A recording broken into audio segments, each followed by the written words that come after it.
Delle Donne again. We had a great year last year, won a lot of games. Hello CA Hoops fans, and welcome to another edition of CA Hoops Weekly. I'm your host Bobby Broyles, and as you can see, Rob Washburn decided to bail on us today, but don't fret, he'll be right back here next week. As for today's show, we have several special guests today. Nikki DeSantis, who covers women's hoops here at the conference office, will be here to break down the women's action. Mark Seelig of the Harrisonburg Daily Record will be joining us by phone to talk men's hoops. But we'll begin today's show by reviewing this week's men's hoops action. And to help me with that, I want to welcome in Kevin Dresselini of the Wilmington News Journal, who covers the Delaware Blue Hens. Kevin, first of all, welcome to the show. Glad to be with you, Bobby. Kevin, the Blue Hens were able to snap a 3-game losing streak and pick up 2 in a row with wins over William & Mary and Drexel this week. Can you give us a quick synopsis of the week for Delaware and how they were able to get back into the win column? Yeah, two real nice wins for the Blue Hens. The game up at Drexel on Monday night, which was really strange because Delaware won 66-64. It ended up being quite precarious for them at the end. Delaware has always had a hard time playing up at Drexel. Tough place for them to win. It's a big rivalry, as you know. And but they went up there and really controlled the basketball game throughout. With I guess it was 4:22 left, Josh Brinkley scored to give them a 15-point lead, and things looked pretty rosy. Next thing you knew, a couple minutes later, Drexel was a couple points behind, and it looked like Delaware was going to lose the game. Delaware had a bunch of turnovers, missed a couple front ends of 1-and-1s, and it really seemed like Delaware was going to lose the game. Drexel then had a possession where they had 3 shots that would have put them ahead. They missed them all. Delaware got a free throw to give them a 2-point lead, and then Franz Massenat couldn't do what he did at Hofstra. This time his 3-point heave did not go in, and Delaware escaped with a 66-64 win, and they were all quite relieved afterward. The prevailing theme after the game was they were more relieved than satisfied. They played William & Mary at home and really played well. It was a very good game for Delaware. They won that one 66-56. Limited William & Mary to a 37.9 shooting night.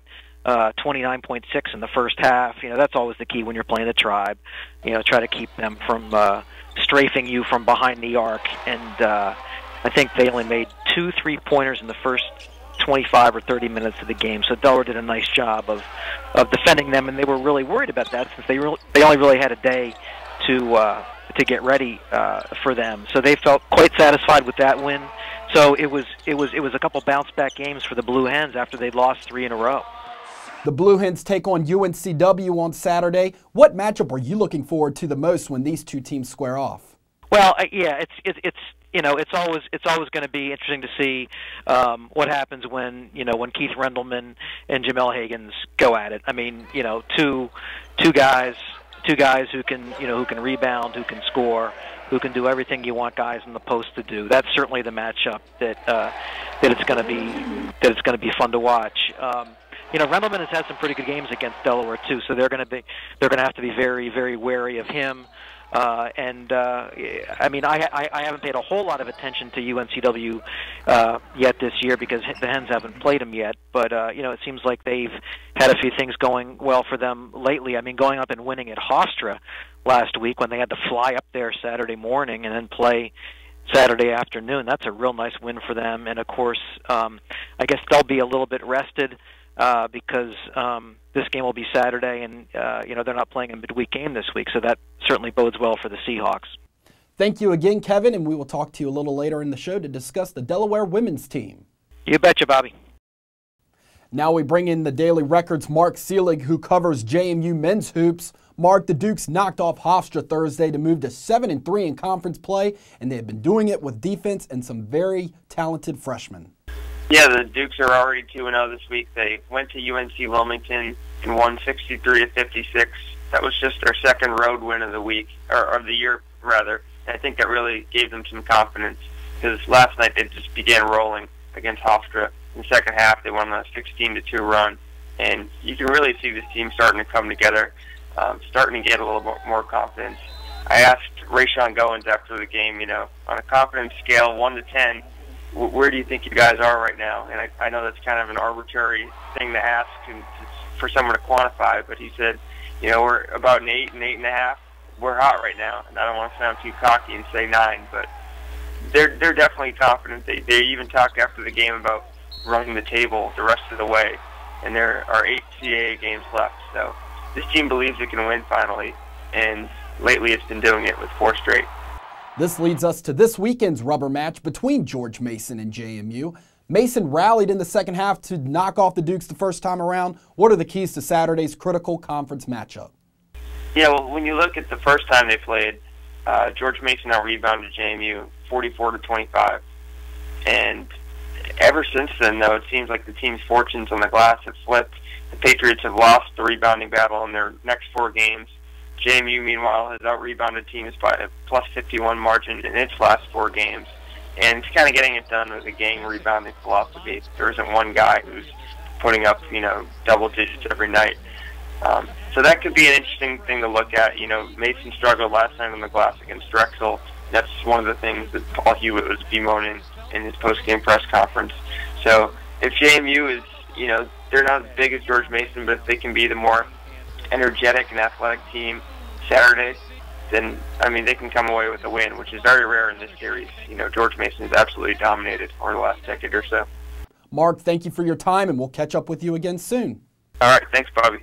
Now here's a look at the rest of this weekend's action around CAA men's basketball.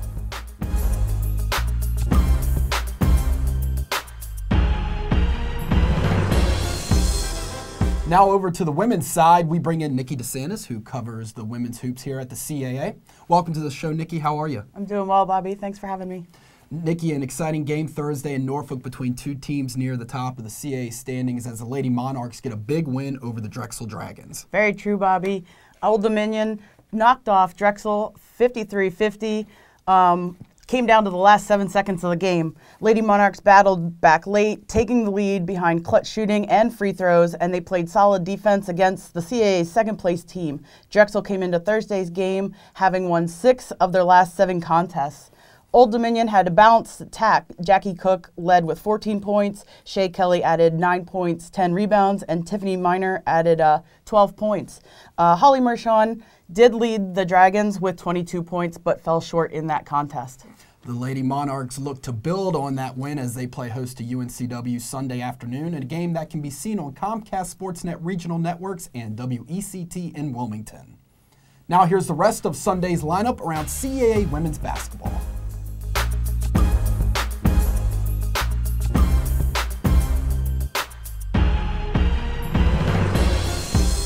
The Delaware women's team was able to climb back into the AP Top 25 this week with its number 25 ranking, so we now welcome back Kevin Tressolini of the Wilmington News Journal. Kevin, what have you seen out of the Blue Hens lately for them to garner this national recognition? Several things, Bobby. First of all, Elena Deladon is back to being her old self. That's not good news for the teams Delaware plays. It certainly is good news for Delaware. Her health is good. She'd battled Lyme disease symptoms early in the year that really left her kind of fatigued, didn't give her the energy to get on the practice court as much as she would like, the chance to kind of hone her shot, work on her shot. But she's been able to get in the gym more lately, and you can see it in improved shooting performances lately. The other 2 things I would say have been critical for the Hens is they're playing great defense. They're one of the top teams in the country in field goal percentage defense and scoring defense, have been for the past, probably for about the past month since mid-December, late December. So that's doing wonders for them to be able to play defense the way they have. It was certainly helpful up at Drexel last Sunday. Drexel's always a very tough team to defend, but they did a nice job there. And they're getting the necessary contributions from others. They can't be all Elena. They have to have other people step in, and Lauren Carra had a nice game for them the other night when Northeastern came to town.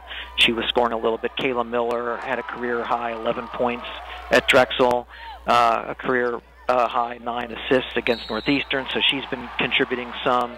And others have stepped in here and there. Sometimes what they do doesn't jump out at you at the box score, but or on the box score, but they're kind of showing their their experience. I mean, everybody who plays is a fourth or fifth year player for them, and it's beginning to show. Kevin, how big of an impact has Elena Delle Donne been, and how has she looked health-wise recently? She's gotten a lot better. When she first came back, she played that one game.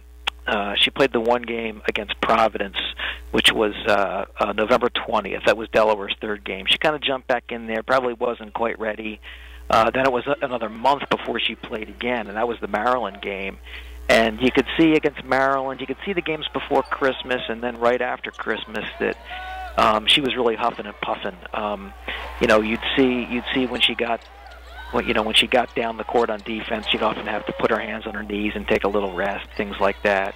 And her shooting, her shooting, which is often just kind of otherworldly in terms of her ability to make shots go in, just wasn't up to typical Elena Delle Donne standards at that point. But that's gotten better and better. I don't have her numbers in front of me from recent games, but the recent games against Northeastern, Drexel, UNCW, Towson, the last 4 games, she has looked like the Elena of last year, the Elena of old, the Elena that people have come to recognize as a first-team All-American. The Blue Hens have a big matchup at home on Sunday when they take on Shantae Evans and the Hofstra Pride. What are some of the keys to this game for both teams? Yeah, it's always interesting when Hofstra comes in here because Shantae Evans is from nearby. She's from Westchester, Pennsylvania, so she'll certainly have some fans in the stands at the Carpenter Center to see her. And Hofstra's playing style of kind of getting up and down the court in a hurry with their guards. Taking shots, moving quickly. Sometimes Delaware may have initial difficulty with that. I know there have been a few games where Hofstra kind of got on them quickly, and Delaware had to kind of rally to get back in the game. A couple of the games the last 2 years were like that. I know Hofstra isn't quite as experienced as they were. Certainly, job number one is to box out Shantae. Keep her away from the basket. Danielle Parker from Delaware is going to have a big game. Elena will obviously be involved in that, and then that defense that I talked about that's been top notch for Delaware. It's gonna have to be that way against Hofstra, and they're just gonna have to run with them. They're certainly capable. Delaware likes to get up and down the court a little bit itself, so that's going to be an important responsibility when they play Hofstra on Sunday. Kevin, thank you again for joining us, and we'll talk to you down the road. Sure, Bobby, anytime. Thanks for having me. Once again, Kevin Tressolini from the Wilmington News Journal. That does it for today's show. Remember to log on to casports.com for continuing coverage of everything happening around CAA hoops. I want to thank Nikki DeSantis for subbing in for Rob Washburn today and for all of our guests on today's show. We'll be right back here next week. Enjoy the games this weekend.